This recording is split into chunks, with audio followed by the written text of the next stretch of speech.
ایک حدیث جس کو ابن ماجہ نے روایت کیا ہے. ابھی بہت ساری دلیلیں، یہ دو دلیلیں ہیں، بعض اوقات جنہوں نے جو دلیل دی ہے ان کو بھی معلوم نہیں ہوگی.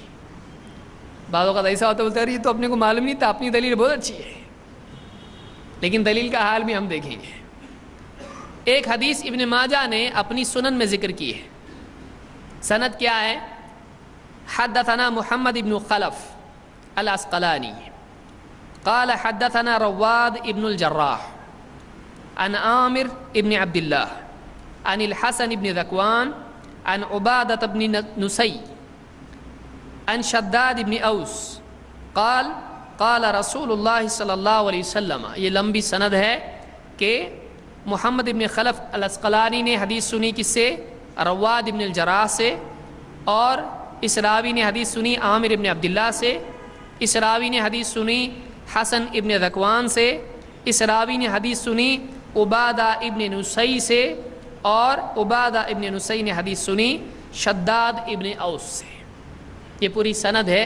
یہ حدیث آئی کیسے؟ ابن ماجہ کے پاس، امام ابن ماجہ کے پاس یہ حدیث آئی کہاں سے؟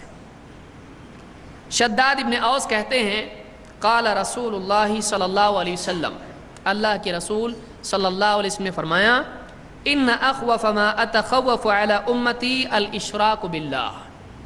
سب سے زیادہ میں امت پر جس چیز سے ڈرتا ہوں وہ اللہ کے ساتھ شرک ہے. لیکن آگے کیا ہے؟ اما انی لست اقول یعبدون شمسا ولا قمرا ولا وثنا. میں یہ نہیں کہتا کہ میری امت کے افراد سورج، چاند اور بت کی عبادت کریں گے، وثن کی عبادت کریں گے. میں یہ نہیں کہتا، یعنی اس کا ڈر نہیں ہے. ولیکن اعمالا لغیر اللہ وشہوتا خفیہ. لیکن ڈر کس چیز کا ہے؟ کہ وہ اللہ کے سوا دوسرے کے لیے نیکیاں کریں گے اور ان کے اندر چھپی ہوئی خواہش ہوگی. اس شرک سے میں ڈرتا ہوں. تو بہت سارے لوگوں نے کیا کہا؟ دیکھو دلیل ہماری یہ ہے. کیا دلیل ہے؟ اللہ کے نبی صلی اللہ علیہ وسلم نے کیا فرمایا؟ مجھے ڈر ہی نہیں ہے کہ تم سورج کی عبادت کرو گے، چاند کی عبادت کرو گے اور وثن کی عبادت کرو گے. مجھ کو ڈر نہیں ہے. ڈر کیا ہے؟ کہ تم نیکی کرو گے لیکن اللہ کے سوا کسی اور کو خوش کرنے کے لیے، یعنی ریاکاری. تو کہا کہ دیکھو یہ حدیث اس بات کی دلیل ہے کہ مسلمان کبھی وطن کی، سورج چاند کی عبادت نہیں کرے گا. تو اب ڈرنے کی ضرورت نہیں ہے اور جاؤ درگاہ پہ خوب سر جھکاؤ. یہ شرک نہیں ہے. کیوں؟ اس لیے کہ مسلمان شرک کر ہی نہیں سکتا ہے. تو جو کر رہا ہے وہ شرک ہو ہی نہیں سکتا ہے. مسلمان شرک کر ہی نہیں سکتا ہے، تو جو کر رہا ہے وہ شرک ہو سکتا ہے؟ نہیں. لاجک. لیکن یہ معاملہ بہت ٹریجک ہے، اس لیے کہ اس حدیث میں بہت پرابلم ہے. لگاتار 3 راوی ہیں جو فیل ہو رہے ہیں. نمبر 1 الحسن ابن ذکوان. اس کے بعد یہ راوی اس حدیث کا، اس کے بارے میں ابن حجر کہتے ہیں الحسن ابن ذکوان ابو سلمہ البصری صدوق یخطی.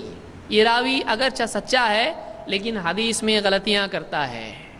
حدیث میں غلطیاں کرتا ہے. ورومی بالقدر، اور تقدیر کا انکار کرتا تھا. تقدیر کا انکار کرتا تھا. وکان یدلس، اور تدلیس بھی کرتا تھا. ان سے، ان کے لفظ سے کہ فلاں سے مجھ کو حدیث ملی ہے، ایسی حدیث بیان کرتا تھا جو اس سے سنی نہیں ہے. تو 3 پرابلم ہو گئے اس کے اندر. ایک ہی راوی میں کتنے پرابلم؟ 3. اور اس حدیث کی سند میں کتنے راوی اور پرابلم والے؟ 3. تو یہ پہلا راوی ہوا. اور علامہ عینی خود کہتے ہیں عمدۃ القاری میں والمدلس لا يحتج بعنعنته الا ان يثبت سماعه من طریق آخر. جو راوی مدلس ہو، اب اس کو سمجھاتے بیٹھوں گا تو ہمارا ٹائم چلا جائے گا. مدلس کس کو بولتے ہیں؟ کسی اور درس میں اس کو سمجھائیں گے، یا ضعیف حدیث کا درس آپ سنیں. مدلس اس کو کہتے ہیں جو اوپر سے ایسے آدمی سے حدیث بیان کرے جس سے یا تو وہ ملا نہیں ہے یا اس سے اس نے حدیث سنی نہیں ہے، لیکن کہ فلاں سے میسج مجھ کو ملا ہے، بیچ میں کوئی ہے جس کا نام اس نے چھپا دیا. جب تک کہ یہ بتائے نہیں کہ میں نے سنا تب تک کہ اس کی حدیث لی جائے گی نہیں. یہی علامہ عینی نے کہا ہے. دوسرا راوی اس کا نام کیا ہے؟ عامر ابن عبداللہ. عامر ابن عبداللہ. اس راوی کے بارے میں یہ بھی ضعیف راوی ہے. ابن حجر العسقلانی کہتے ہیں مجہول، یہ راوی کیا ہے؟ مجہول ہے، یعنی یہ معتبر ہے کہ نہیں ہے، ثابت نہیں ہوا ہے۔ جب تک کہ کوئی راوی حدیث کا بیان کرنے والا معتبر ثابت نہ ہو، اس کی حدیث بھی معتبر ثابت ہوتی ہے نہیں۔ ایسا آدمی جس کا معتبر ہونا ثابت نہیں ہے، وہ حدیث بیان کر رہا ہے، اس کی حدیث معتبر نہیں ہوتی، یہ قاعدہ ہے، یہ قاعدہ ہے۔ امام الذہبی نے بھی یہی بات اپنی کتاب الکاشف میں اس راوی کے بارے میں کہی ہے۔ میں ایک ایک بات بیان کرنا شروع کروں تو آپ کو 1 نہیں 3 بجیں گے، لیکن چونکہ ہم کو جلدی ختم کرنا ہے اس لیے میں جلدی چل رہا ہوں۔ تو دوسرا راوی، پہلا راوی کون ہے؟ رواد ابن الجراح، یہ پہلا راوی ہے الحسن ابن ذکوان، یہ ضعیف ہے۔ نمبر 2 دوسرا راوی ہے عامر ابن عبداللہ، یہ بھی راوی کیا ہے؟ ضعیف ہے۔ تو لگاتار 2 راوی ضعیف ہوئے۔ نمبر 3 رواد ابن الجراح، یہ تیسرا راوی ہے۔ اس کے بارے میں خود امام البخاری کہتے ہیں رواد ابن الجراح ابو عصام العسقلانی عن سفیان، یہ جو راوی ہے رواد ابن الجراح، اس کی کنیت ہے ابو عصام اور یہ عسقلانی ہے، سفیان سے روایت کرتا ہے۔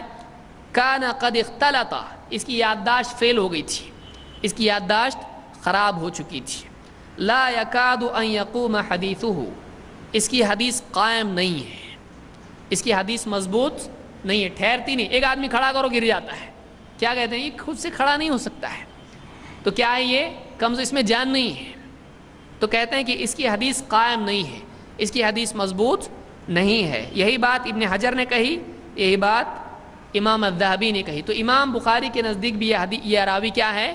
معتبر نہیں ہے۔ تو اس حدیث کی سند میں کتنے راوی ضعیف ہیں؟ 3 کے 3 راوی سب کے سب کیا ہیں؟ ضعیف۔ تو ایک بھی راوی اگر ضعیف ہو، حدیث بیان کرنے والا ضعیف ہو، وہ حدیث ضعیف ہوتی ہے۔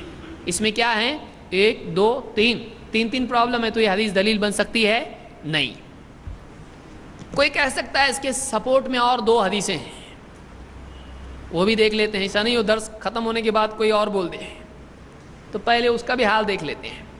اس کے سپورٹ میں 2 حدیثیں ہیں، ایک حدیث مسند احمد میں ہے اور ایک حدیث حلیۃ الاولیاء میں ہے، جس کو ابو نعیم الاصفہانی نے ذکر کیا ہے۔ دونوں کا حال دیکھتے ہیں، یہ اس سے ڈینجر ہے، سپورٹ والے اور ڈینجر ہیں۔ دوسری حدیث ہے، اس کا دوسرا طریق ہے، اس طریق میں ایک راوی ہے، مسند احمد کی جو سند ہے اس حدیث کی، اس حدیث کی سند میں ایک اور راوی ہے جو اور زیادہ ڈینجر ہے۔ اس کا نام کیا ہے؟ عبد الواحد ابن زید۔ مسند احمد کی سند میں عبد الواحد ابن زید نام کا راوی ہے۔ اس کا کیا حال ہے؟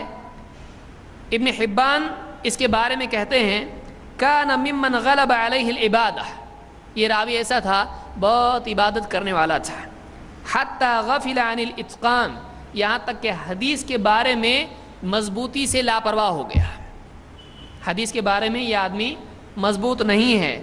فکثرت المناکیر فی حدیثہ، تو اس کی حدیث میں اول فال منکر حدیثیں شامل ہو گئیں، اس کی روایتیں جو بیان کرتا ہے اس میں کیا ہونے لگا؟ بہت غلطیاں کرنے لگا، بہت غلطیاں حدیث میں بیان کرنے لگا۔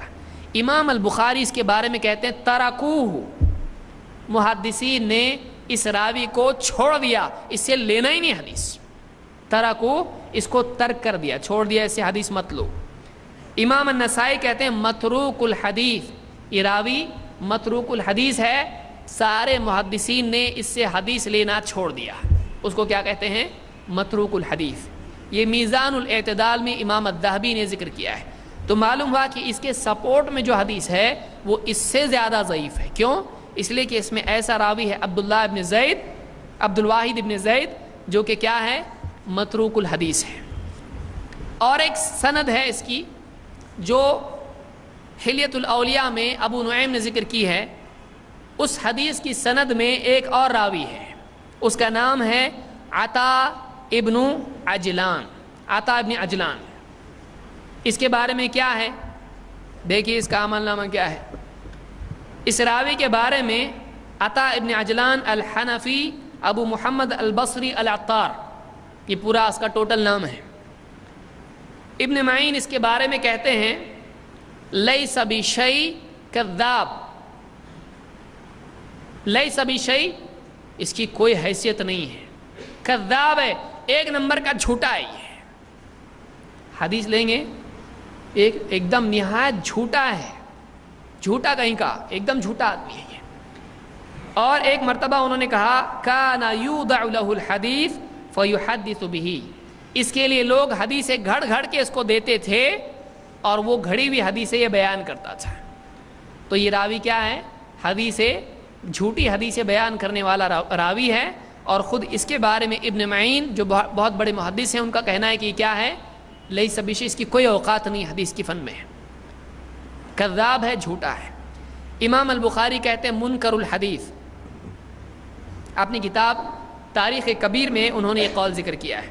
اور امام الذہبی اس راوی کے بارے میں، عطا ابن عجلان کے بارے میں کہتے ہیں واہم، واہیات راوی ہے. اتہمہ بعض الائمہ، بعض ائمہ نے اس پر جھوٹ گھڑنے کی تہمت لگائی ہے. تو یہ کیا ہے؟ یہ جھوٹی حدیثیں بیان کرنے والا راوی، اس کی حدیث سپورٹ میں بھی چلے گی نہیں. تو یہ پہلی حدیث کا حال ہے. تو یہ حدیث کسی بھی اعتبار سے قابل اعتبار نہیں.